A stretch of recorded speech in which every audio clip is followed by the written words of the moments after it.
आखि आसुछि इलेक्शन सरगरम सारा राजनैतिक माहौल।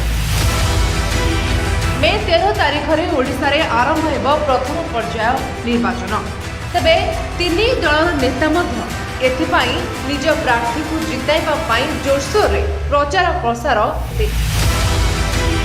ओडिशा रे परिवर्तनर स्वर नहीं बीजेपी मध्य जोरसोर रे लागिछि।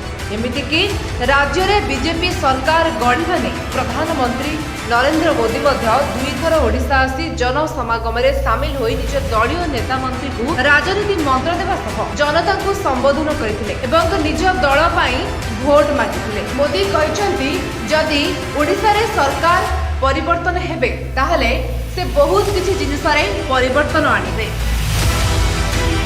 तेबे यह विरुद्ध रे मुख्यमंत्री नवीन पट्टनायक कहते जे ओडिशा रे बीजेपी सरकार आसीबा संभव नुहे। मु ओडिया एवं ओडिया भाबे मु गर्वित एवं मु मोर माटी पाई अनेक किछि करिछि एवं करिबि मध्य। बीजेपी सरकार रो कोनोसी लोड़ा नाही। बीजेपी दिन रे स्वप्न देखुछथि बोली मुख्यमंत्री कहछथि। यार बीजेपी कहछथि एतर ओडिशा रे समाने सरकार गठन करिवे।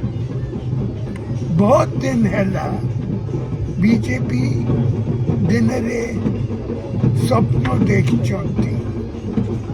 तबे मुख्यमंत्री एही वीडियो बार्ता वर्तमान सोशल मीडिया रे वायरल होक लागुछि एवं एहाकु नै जनता मध्य अनेक किछि मत रखिछथि। बे चलित वर्ष जणा पड़िबो किए बाजी मारिबो। Bureau report Vishwavani live.